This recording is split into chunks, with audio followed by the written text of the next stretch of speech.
Assalamualaikum warahmatullahi wabarakatuh. Perkenalkan lagi kami dari kelompok 7 dari program studi ilmu kelautan. Nah, di sini kami akan menjelaskan materi tentang metabolisme Fe.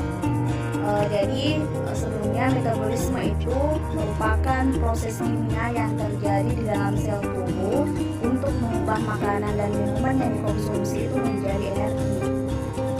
Fe adalah logam esensial bagi tubuh yang dalam dosis tinggi itu bersifat toksik. Nah, zat besi atau Fe ini merupakan mikroelemen yang esensial bagi tubuh. Zat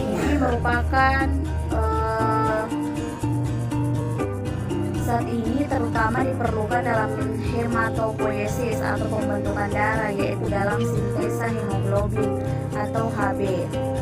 Nah, komposisi besi dalam tubuh ada 3, yaitu besi fungsional, besi cadangan, dan besi transport. Besi fungsional ini adalah besi yang membentuk senyawa yang berfungsi dalam tubuh, misalnya Hb, hemoglobin, dan enzim. Jika besi dalam tubuh kurang, maka digunakan ferritin dan hemosiderin yang disebut sebagai cadangan. Dan yang terakhir adalah besi transfer, yaitu besi yang berikatan dengan protein tertentu, misalnya seperti transferin. Absorpsi besi. Proses absorpsi besi ada 3 fase, yaitu A. Fase luminal. Besi dalam makanan terdapat dalam 2 bentuk, yaitu besi heme dan besi non-heme. Besi heme terdapat dalam daging dan ikan. Tingkat absorpsi dan bioavailabilitasnya tinggi. Besi one-heme terdapat atau berasal dari sumber nabati. Tingkat absorpsi dan bioavailabilitasnya rendah. Besi dalam makanan diolah lambung dilepaskan dari ikatannya dengan senyawa lain. Karena pengaruh asam lambung, kemudian terjadi reduksi dari besi bentuk Fe dalam kurung Fe3+ ke ferro Fe2+ yang dapat diserap duodenum. B. Fase mukosal. Penyerapan besi terjadi terutama melalui mukosa, duodenum, dan jejunum. Proksimal. Penyerapan terjadi secara aktif melalui proses yang sangat kompleks yang terkendali besi. Besi heme ini dipertahankan dalam keadaan terlarut oleh pengaruh asam lambung. Besi setelah diserap melewati bagian basal epitel usus, memasuki kapiler usus, kemudian dalam darah diikat oleh apotransferin menjadi transferin. 1 molekul transferin dapat mengikat maksimal 2 molekul besi. Besi yang terikat pada transferin Fe2 dan Tf akan berikatan dengan reseptor transferin. Transferin reseptor sama dengan CFR. Terdapat pada permukaan sel, terutama sel normoblast. Untuk keperluan ini tubuh membutuhkan 7-35 mg unsur tersebut per hari, yang tidak hanya diperoleh dari air. Fe yang dalam keadaan terreduksi kehilangan 2 elektron memiliki 2 sisa muatan positif, yaitu bentuk ferro atau Fe+2. Fe dalam 2 bentuk sangat menguntungkan sehingga bisa berperan dalam proses respirasi sel serta sebagai kofaktor enzim yang terlibat dalam reaksi oksidasi dan reduksi. Tubuh manusia hanya mengandung besi sebanyak 4 gram. Adanya unsur besi di dalam tubuh berfungsi untuk memenuhi kebutuhan akan unsur tersebut dalam mengatur metabolisme tubuh. Di dalam tubuh, sebagian besar unsur besi terdapat dalam hemoglobin, pigmen merah yang terdapat di dalam sel darah merah. Karena itulah, masukan besi setiap hari sangat diperlukan untuk mengganti zat besi yang hilang melalui tinja, air kencing, dan kulit. Metabolisme besi atau Fe dalam tubuh. Besi hanya dapat masuk ke dalam mukosa usus apabila ia dapat bersenyawa dengan apoferritin.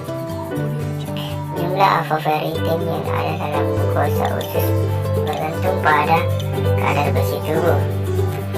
Bila besi dalam tubuh sudah cukup, maka semua apoferritin ferritin yang ada dalam glukosa khusus terikat dengan Fe plus menjadi ferritin. Glukosa khusus hanya dapat masuk ke dalam darah bila ia dapat berikatan dengan G-globulin yang ada dalam plasma. Apabila semua G-globulin dalam plasma sudah terikat Fe menjadi ferritin, maka Fe yang terdapat dalam glukosa usus tidak dapat masuk ke dalam plasma dan turut lepas ke dalam luman usus saat sel glukosa usus lepas dan diganti dengan sel baru. Hanya Fe plus yang terdapat dalam transferin dapat digunakan dalam eritropoiesis karena sel eritroplast dalam sumsum tulang hai memiliki reseptor untuk ferritin C yang terikat pada B-globulin protein. Selain berasal dari mukosa usus juga berasal dari limpa. 4 eritrosit yang sudah tua berumur 120 hari dihancurkan sehingga besinya masuk ke dalam jaringan limpa untuk kemudian terikat pada B-globulin menjadi transferin dan kemudian ikut aliran darah ke sumsum tulang untuk digunakan eritroplast membentuk hemoglobin.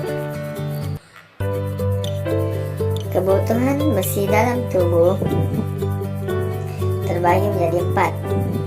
Yang pertama, pada pria dewasa itu 0,5 sampai 1 mg per hari. 2.